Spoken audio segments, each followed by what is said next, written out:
And so we were looking at Jacob last week in the Sunday school class, and that's one of those stories you can't just do half of it, or a third of it really in this case, since it covers so many different portions. So we'd go back and look at, and continue looking at the story of Jacob in the scriptures through this Torah portion. And we talked about it. I'm going to sum this up super fast. I took out a lot from last week, so some of y'all won't have to listen to all that again, but some of us y'all weren't here, so you have to hear some of it. But we look at some of these words that are used in terms in other places, like this one here. There was a man in the land of Uz whose name was Job. Now that man was blameless and upright, and he feared God and shunned evil. That word blameless is the word tam, and it's talking about being perfect or complete, one who is sound, one who's wholesome, morally innocent. I'm just kind of highlighting a few of these. Having integrity, one who's morally and ethically pure. And then we get to the next one where it's Genesis 17, when Abram was 99 years old, and Adonai appeared to Abram, and he said to him, I am El Shaddai, continually walk before me, and you'll be blameless, or walk before me and be blameless. That's the kind of call that each of us have. I need to move that, don't I? Because I'm going to knock it over. I've already bumped it once. That's not valuable, is it? No. No. So, and that one is a relative word, tamayim. It's an adjective. It's talking about these same kind of things: to be complete, to whole, sound, wholesome, or unimpaired, innocent. What is entirely in accord with truth and fact. And then we get to Genesis 25, where it's talking about Jacob introducing him. It says, when the boys grew up, Esau became a man knowledgeable in hunting. And who is that? What is that word related to? Or who is it related to in the scriptures? That word about the hunting? Nimrod. It's a word that connects him to Nimrod, and such as that. So he has a character that is reflective of that man. While Jacob was a mild man remaining in the tent. So it could also be translated quiet, plain, peaceful, even-tempered. But strangely enough, it's the same word as it was talking about back with Job, about being perfect and complete and wholesome. So in every other context, this word is always translated in the positive. But in regard to Jacob, when it's a word connected to Jacob, it's translated at best neutral. It's not really that good. It's not really saying bad, but it's just kind of eh.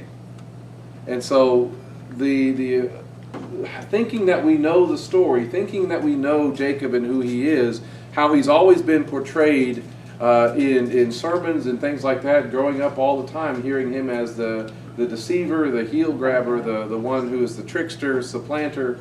A word like Tom, a word like that can't possibly mean that he's blameless. It has to be something else. And so it's affected that way. It's affected even thinking we know the whole story. It affects even how it's translated. But we get that opinion. We get that strongest sense of who Jacob is mostly from Esau. And we see that in 27, where he says, Esau said, is this why he was named Jacob, or isn't he rightly named Jacob, since he has tricked me twice already? My birthright he has taken. Look, now he has taken my blessing.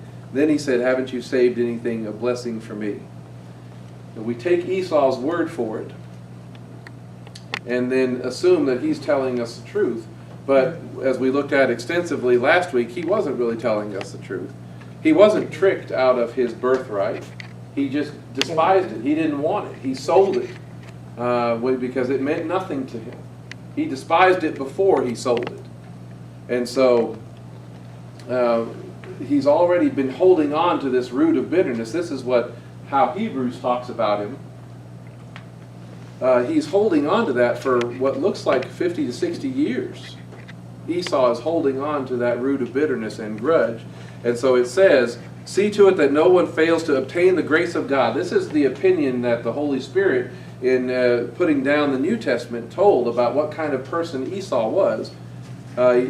See to it that no one fails to obtain the grace of God, that no root of bitterness springs up and causes trouble, and by it many become defiled, that no one is sexually immoral or unholy like Esau, who sold his birthright for a single meal.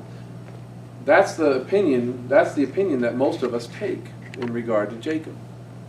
And as he's out there, a hunter, going out and about the fields, leaving the house and going out on his own, he's doing all sorts of things out there as an immoral and a godless person. And he even comes home with 2 foreign non-believing women, and they bring strife to the family. They bring this bitterness to the family.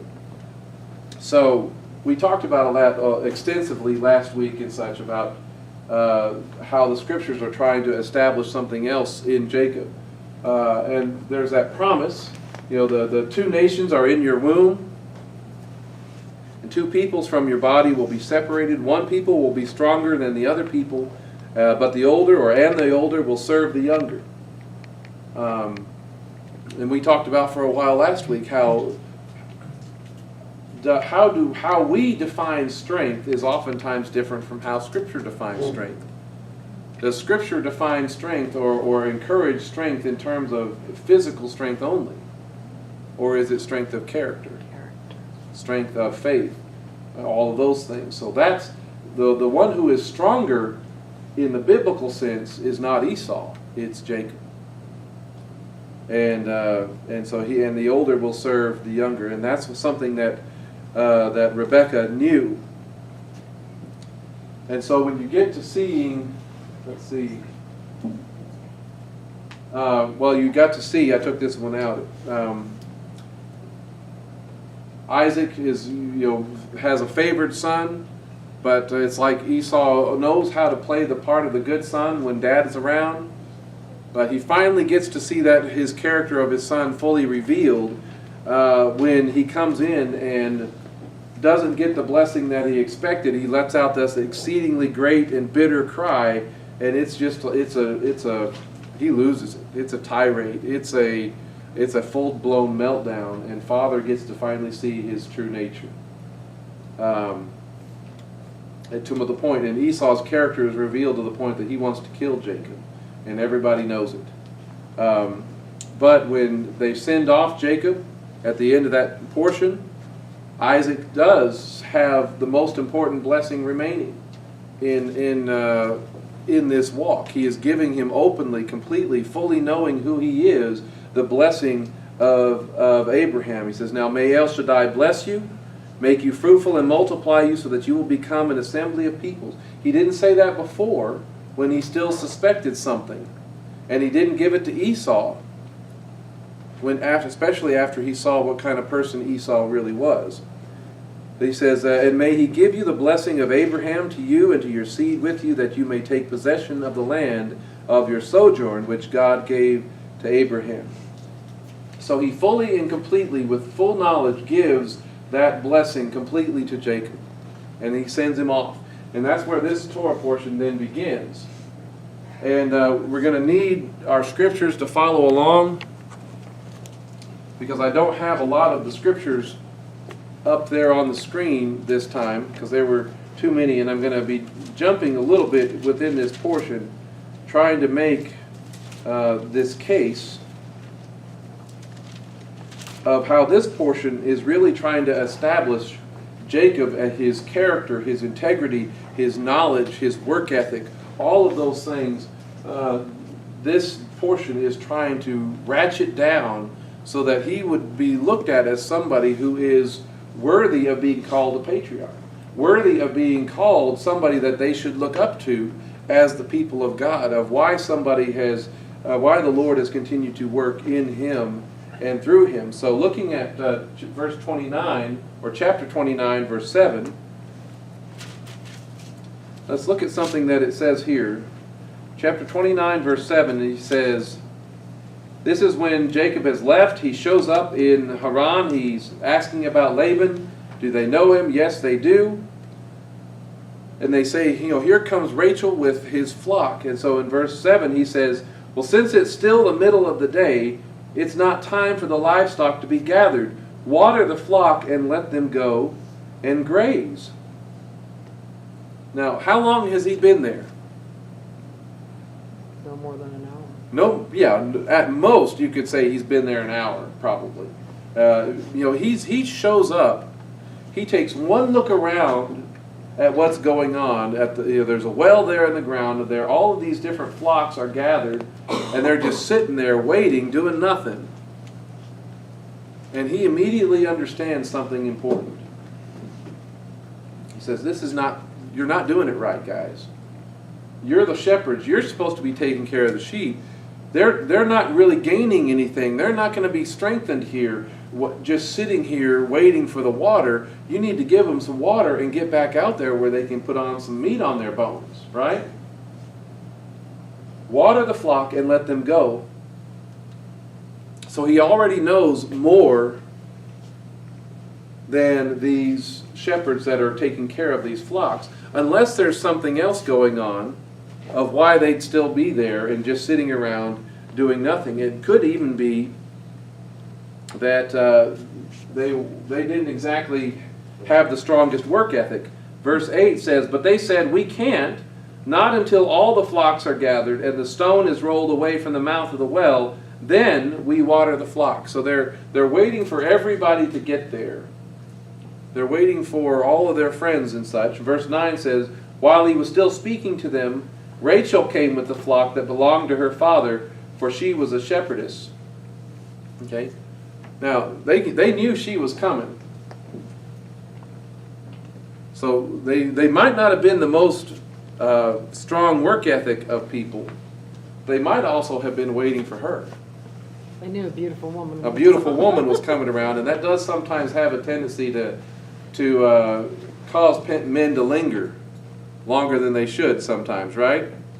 So he sees all of that. They use the excuse of, hey, we're here at the well. There's this big rock in front of it. We're gonna wait till everybody gets here, so we only have to move it once because it's so big. Blah blah blah blah. They had all the excuses in the world for why they were just waiting.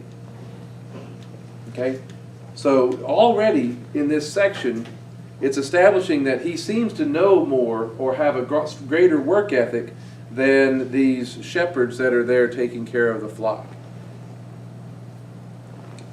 And then when they get to that, it says, when Jacob saw Rachel, this is verse 10, the daughter of Laban, his mother's brother, Jacob stepped forward and rolled the stone away from the mouth of the well and watered the flock of Laban, his mother's brother. So it was a large stone, right? That's one thing it talks about. And how many people does it take to move it? Evidently one. Really only takes one. All right? For that translation of him being a quiet man who stayed around the tents, that's one of the impressions that you hear so many talk about, is that he was a mama's boy and wasn't really used to working hard. And that's not the truth at all. That's not the case at all. He was staying around the tents, learning how to take care of the sheep, learning the family business, learning from Abraham, who was upwards of 15 years old. He was 15 when Abraham died. He was learning how to do all of those things. And on top of that, if you have a brother like Esau, don't you think your brother is going to start some fights as you're growing up? And you'd better be able to handle yourself against him? So if Esau is a stout, strong, mighty hunter, all those other types of things, don't you think Jacob picked up a thing or two in having to have some fights with him over the years? Well, they were twins. They were twins. Yeah. All right? They weren't identical twins or nothing. They were very different looking. So they could have a different stature. They could have different strength, body shape, body type, all those types of things. But he was not a wimp. He was able to get there and do all of these things and move the stone on his own. And then, then you notice what it says. He rolled the stone away from the mouth of the well and watered the flock of Laban, his mother's brother. So he waters the flock himself. He waters her flock. And that's exactly the opposite from what happened when Abraham sent his servant up there to go and search for a bride for Isaac. He made the condition. What was the condition that he made in saying, Lord, bless my journey, help me find the right girl? He says, if I meet somebody who does what? Waters his camels. Waters his camels. Then I'll know that you were with me, that this is the right person, right? This is the opposite of that. He comes and serves her. What's that? He's truly his mother's son. He is his mother's son. He is serving her and serving and taking care of and providing for her. Probably because this was probably something she had to deal with every day in going to the well, and all that group of men standing around giving her a hard time, would be my guess. Just knowing human nature. And so he is protecting her already. So he waters the flock and he does that for her. Then we get to verse 14. Let's see if I've got that here. The second part of verse 14.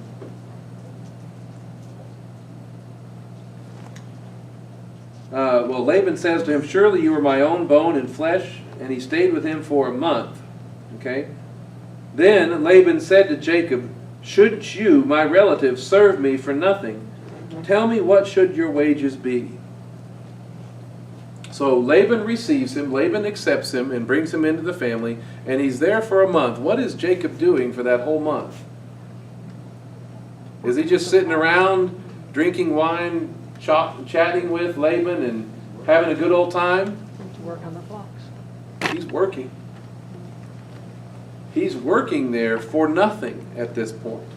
To the point that Laban comes to him and says, look, man, you're my relative. I love you. And I love having what you're doing, but we've got to work out some arrangement here, because this is making me look bad. You're getting all this work done, and you're not getting anything for it. And so he's coming, he's understanding the concept of a worker is worth his wages. So it's a month. He's working for a month before he has any idea of any negotiated payment for what he's doing. Good work ethics. He has a very good work ethic. There are some people that will work for nothing because they will support, they'll help, they'll do all those things. Now, does Jacob have something in mind? Yeah. Yeah, he does. He went up there for a reason. He went up there for a reason. So he knows what he is doing. But, so the agreed terms were what he says. Should you, my relative, serve me for nothing? Tell me, what should your wages be? Now Laban had 2 daughters. The name of the older was Leah, and the name of the younger was Rachel. Leah's eyes, this one says delicate, but Rachel was beautiful in form and appearance. Jacob was in love with Rachel. So he said, let me serve you for 7 years for Rachel, your younger daughter. And Laban said, it's better that I give her to you than to give her to some other man. Stay with me. So Jacob worked for Rachel 7 years, yet in his eyes it was like a few days because of his love for her. So the agreed terms were 7 years for Rachel. And is that the way it worked out? No. It's not the way it worked out. In fact, he had to work 7 more years in order to get Rachel. So really he paid double the bride price for Rachel. He didn't work 7 for Leah and 7 for Rachel. He worked 14 for Rachel. Mm-hmm. It was always supposed to be for Rachel. So, and you think about it, how many wives did Jacob want? 1. He only wanted 1. He ended up with 2 sisters, and you see when you read that portion, it hurts their relationship because they feel like they're in competition with one another for his affections and such. He really only wanted 1. He got 2, and that makes you think about how many kingdoms, how many peoples does God want? 1. Doesn't he want 1 people? Doesn't he address that in the Torah when he gives all that to the Israelites? He addresses that. Yes, but how many peoples, how many kingdoms does he end up with at one point or another? 2. He ends up with 2 kingdoms. There's the northern and the southern kingdom. There's that break in things. And then you could also look at it in terms of Jew and Gentile. But what is his intention? He's intending on bringing everything back under how many shepherds? One people, one shepherd. That's always been his goal, is to not have a separated in that regard, but have one people, one nation, one kingdom who loves him and comes with him. So there's a lot of parallels in that account, just in that. Now, you think about it. Here is Jacob. He's working for 14 years. We'll get into more of his work ethic a little bit later, but think about this for a second. How did things fare for Laban during this time? Very well. It went very well for him. Look at verse 30, verse 29. Chapter 30, verse 29. And he's describing the situation and his work ethic in the midst of it. He says, "Then he said to him, you yourself know how I have served you and how your livestock has fared with me. For you had very little before I came, and has been busting at the seams in abundance." Okay? That's an amazing statement. How is it that Laban would have very little? How is that possible that Laban has so little after everything that Abraham brought up with him, that whole 10 camel caravan things that was sent up there for Rebekah? Work ethics. Now, it's been a while. You know, Jacob is, according to that, he's about in his 70s, mid-70s, 77 years old. So it's been a little while. It's been 100 years, maybe. Okay? And in 100 years, everything that Abraham had given for Rebekah, for Isaac, what does it say? You had very little before I came. Where'd it go? What happened to it? What happened to all that he had been given, that was given to his father? It should have been passed on to him, right? So what happened to it? Stock market crash. The stock market crashed? There you go. Yeah, there was The sheep market. the sheep market crashed. Yeah. So, Raiders. but after everything, in less than 100 years, everything that he was given is gone. I don't think Jacob is exaggerating when he said, you had very little when I came. I think that because they didn't know what they were doing with it. Y'all have seen that happen with people who win the lottery and such? Oh. You know what I didn't look up the exact percentage, but there is a significant percentage of 50% or more of people that after they win the lottery and millions of dollars, they're bankrupt in 5 years.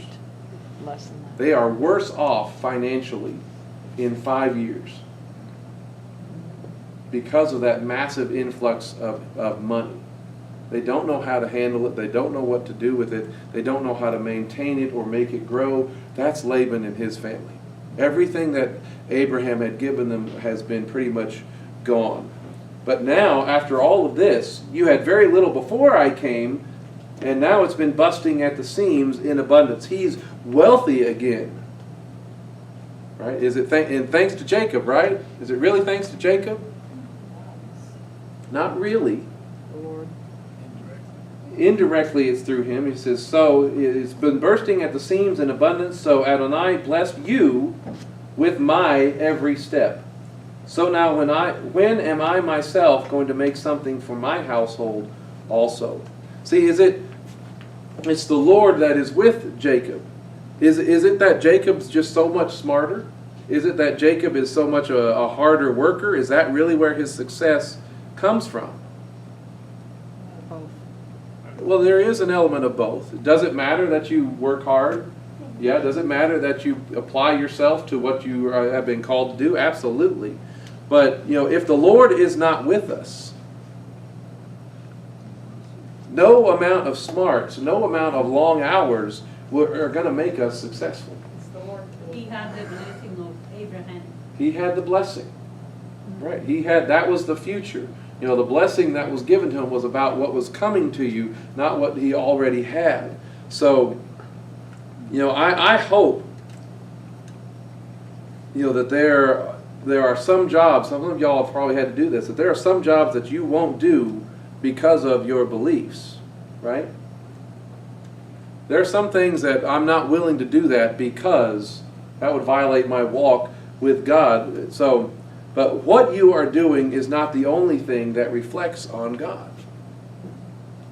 Although sometimes we try to make it that way. What we are doing is not the only thing that reflects on our walk with God. How we are doing the job that we have also reflects on Him, doesn't it? I mean, isn't that what I'm way behind. I'm not pushing my buttons. But how we are supposed to serve. Whatever you do in word or in deed, do all in the name of the Lord Yeshua. The way we tell the life of Jacob is, the way we traditionally understand Jacob is Jacob doing this. The way we traditionally understand Jacob as he's the deceiver, he's the trickster, he's the supplanter. We have a hard time seeing that this is the kind of character that he has. That I did not grow up thinking Jacob as a good and hardworking, trustworthy guy. Not at all. Then you think about it, successful in what sense? You know, is success always going to be measured in the material things, the way the world that measures success? No, it's not. Now, in a lot of this case, there is a lot of abundance of the flocks and the herds and all of that. And when I was thinking about this, you know, the world measures success in certain ways, and it made me think of a quote from the original Avengers movie. Anybody else seen that one? I know you have. Nobody else has seen that? You have? Well, there's a quote in it that talks about it. It says where Captain America is arguing with the guy who plays Iron Man, and Tony Stark, and he says, "You're a big man in a suit of armor. Till you take all that, what are you?" And he comes back and says, "Well, I'm a genius, billionaire, playboy, philanthropist." And everybody else around in the conversation is like, "Yeah, that's pretty good." And he comes back and he says, "Well, I know guys with none of that are worth 10 of you." I mean, it's a great, great exchange of values. And the world is like, man, all those things that he listed off, yeah, man, I'd love to have all of that. And yet you can have none of it and be successful in the eyes of the Lord. You can have all the wealth, the success, and the popularity and still be a failure in the eyes of the Lord. That's an important thing to keep in mind.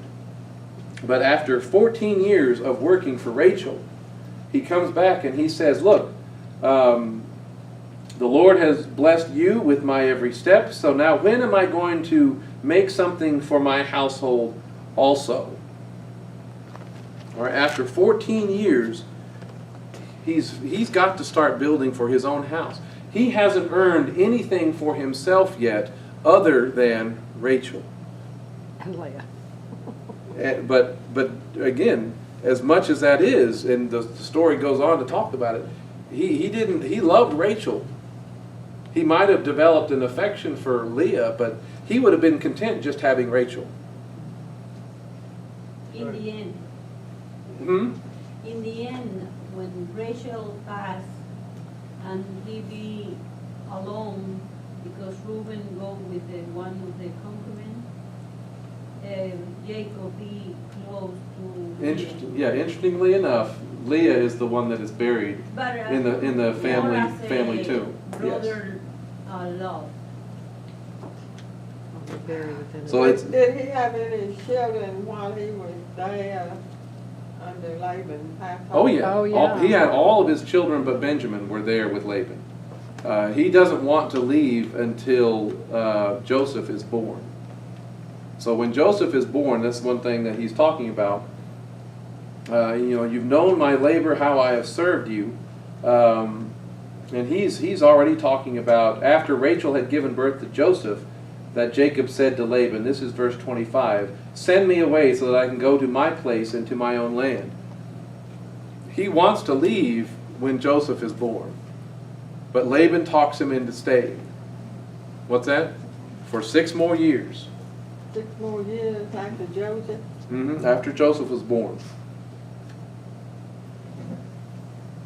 And so, Why do you think he stayed 6 more years? well, that was part of their negotiations.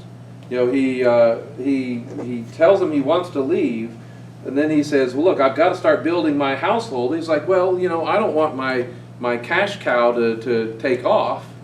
You know, this blessing that I receive through you. So let's renegotiate your wages and stay, and we'll both make out the better." That's essentially, I'm paraphrasing.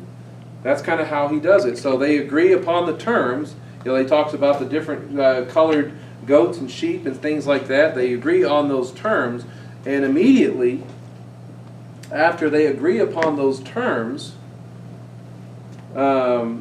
he says in verse 34, "All right, may it be according to your word." And on that day, Laban goes and removes the colorfully striped and colorful billy goats, as well as the colorfully spotted goats, every one with white on it, and every dark-colored one among the lambs, and he put them in the hand of his sons. Then he put a 3 days' journey between them and Jacob, while Jacob was shepherding Laban's remaining flocks.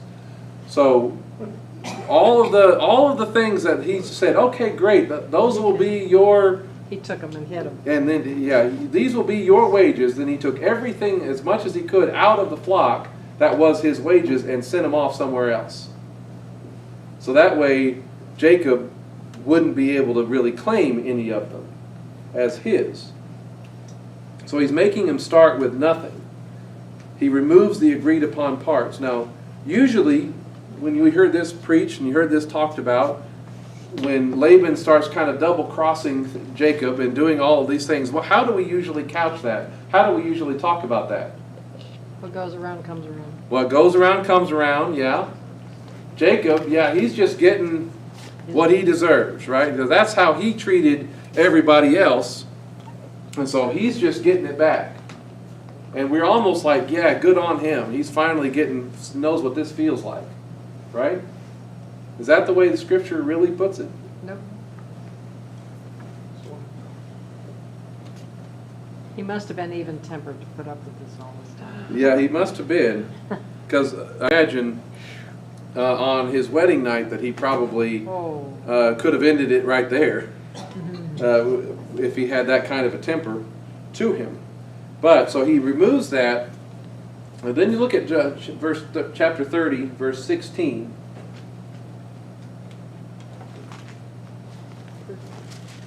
Go back to Yeah, go back to 30, verse 16.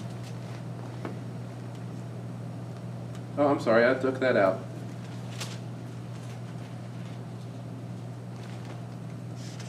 But I took that out because it wasn't the most interesting thing, but it was in the sense of he's being treated as a hired man even by his wives. But 29, verse 30. Mandrakes. Yeah, the mandrake situation. Joseph. No. But after he's building his own house in 29, Laban is taking all those things away, and after 6 years, so he's there for 6 more years, and he's working, he's doing all those things with the flock, and Rachel describes their situation in chapter 31, verse 14. 31:14 says, "Then Rachel answered," this is their conversation when Jacob is telling him about we're going to go back to my home. "Rachel answered along with Leah, and they said to him, 'Is there still a portion of an inheritance for us in our father's house? Aren't we considered foreigners to him? For he has sold us and has also completely used up our bridal price. For all the riches that God has taken away from our father is for us and for our children. So now everything God said to you, do it.'" Okay? How do they describe it there? It's been 6 years since he agreed to work for his own household, and he stopped paying off the time for Rachel. And in 6 years, how does she describe it? He is also completely used up all the blessing, all the bridal price, everything that he acquired during those 14 years that he was there is now gone for Laban. It's mostly gone. It's been through all of the different things that happen in the story, the course of the story that Jacob does.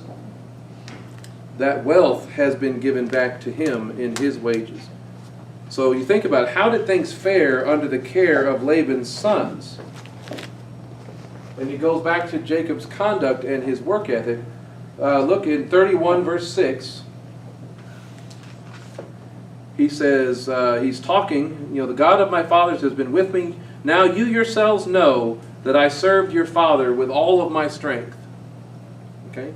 He comes right out and says that I did not hold back in serving Laban, even in the midst of all these things, all of these troubled things that go on. He says, yet your father has fooled around with me and has changed my salary 10 times. Now that's all within the 6 years. Because he didn't change his salary. He was still getting, well, he did it once with Leah. So that would probably be one of those times. But he has changed my salary 10 times, but God has not allowed him to harm me. Okay? Then you'll look over in verse 38. And this is describing his work ethic again. He says, these past 20 years I've been with you. Your ewes and your female goats have never miscarried, and I've never eaten the rams of your flock. I didn't bring you animals torn by wild beasts. I myself would bear the loss. You would require it from my hand, whether stolen by day or by night. Okay, this is kind of a contrast. Hello, what happened? Why does it do that? All right, this is a contrast. Can y'all see this? Yep. Jacob, in talking about what happened, says your females of your goats and your sheep they don't miscarry. Okay? Everything that Jacob says about his work and what kind of stuff that he does, the implication is that's not the same situation that's going on with Laban and the sons that he gave the rest of the flocks to. So if under his care the sheep are not miscarrying, what does that say about what's happening with Laban's sons? They are miscarrying. Okay? He didn't eat the rams of the flock. What does that imply about Laban's sons? They probably were eating the rams of the flock. And they're you can't have more flock if you're eating the rams. Yeah. He didn't let predators, he didn't let thieves come in and raid and steal from the flock or take from the flock. That implies that his sons, they did let that kind of stuff happen. Jacob would bear the loss himself if something did happen. But who bears the loss if his sons do that? They blame it on Jacob. Well, they blame it on Jacob, yeah. But ultimately Laban bears that loss. Okay? It goes on. He says, I was consumed by heat during the day, consumed by frost during the night, and my sleep fled from my eyes. This is how it's been for me 20 years in your house. Okay? So he worked day and night no matter what the weather was like. He was working all the time with all of his strength. What does that imply about Laban's sons? They wouldn't work day or night, and the weather probably did make a difference. Whether, oh man, I can't go out in that. That's a whole quarter inch of snow, right? It's damp. It's damp. Yes, that's how we are around here. When there's the threat of snow in the forecast, how everything shuts down and all the Walmarts empty out and all that stuff. That's the brother's Best time to shop. There's a storm coming. We can't go out in all that. So that's kind of how it was for them. And Jacob would lose sleep over his work. He would work to the point that he was not getting sleep. What's the implication on the other side? Is that they were probably doing a lot of abundance of sleeping. The word is lazy. Yeah. How were they when he showed up at the well? They were all sitting around doing nothing for Rachel to show up. And it's like when the boss's daughter shows up, all of a sudden they've got work to do, kind of a thing, right? They didn't tell her how long they've been sitting there. So that's the kind of situation that's going on between contrasting Jacob and all of those things. So has Jacob acted with integrity every step of the way for 20 years? The story tells it as if Jacob has been acting with integrity this whole time for 20 years. If he was by nature a trickster, a deceiver, can you be on your best behavior for that long? Really, if that's who his character was, if that's who his nature was, he would not be able to pull that off. He would have been cheating Laban the whole time. Okay? But you get to verse 31, 36, it talks about that. This is as Laban has come and pursued him, overtaken him, accused him of stealing and all these other kind of things. He says Jacob got angry and argued with Laban. He's tired of all of the accusations. He's sick of all the implications marring his character and such. He says, "What is my crime? What is my sin that you have hotly pursued me? For you felt through all of my things. What did you find? Any of your household things? Put them here in front of my relatives and yours so they can decide between the two of us." Is he willing to say what kind of person and what kind of character he is? Put it out in front of everybody. You're going to make an accusation, you better be able to back it up. And is there any basis for that? Not that Jacob is aware of. Because it specifically says when Rachel takes the household idols and such, it says back in verse 32 that Jacob did not know that Rachel had taken them. It specifically exonerates him from knowledge of that. Because he couldn't say that, what he just did, if he knew. He wouldn't have said what else he said either. Yeah, he wouldn't have said what else he said about if anybody's got them, they'll die. All right. Which he cursed Rachel and didn't know it. Right. But She did die. we were reading, what is it, in Josephus? Gabriel was reading in Josephus and such that gives an explanation for why she took them. Have y'all heard of that one before? Yes. No. Yes. Go ahead. What Josephus describes it as is that these idols are things Laban's grandfather made. He was a maker of idols and things like that. This was something that was passed on in his family, and so they were very valuable. They tied to him. They gave his family status and such as that. And that she takes them, according to Josephus, because she wants to hold them for ransom, essentially. That she knows that her father is going to come after him when he finds out that they're gone. And if he takes hold of Jacob, if he is able to threaten his life and all that stuff, then that Rachel is going to be able to say, if you don't give me my husband back, you will never give these things back. Right? She's going to hold them as leverage against her father if he comes and tries to attack them. Does that make sense? Has anybody else heard that before? I've heard also that they were used for divination. Yes. And that if she had the idols, then they couldn't use them for divination. Her father couldn't. Well, he claims that he does in that same passage. He's learned by divination and different things. But So you don't think she was worshiping those idols? No. well, that's how we've traditionally always understood it, is that she was still holding on to some of her pagan past. But at least that word from Josephus puts her motives in a different light, to the extent that she's doing that as a protection for what she knows is probably going to be a bad situation that's coming. She knows their her way. father. Huh? She knows her father. She knows her father, and he's dangerous. Yeah.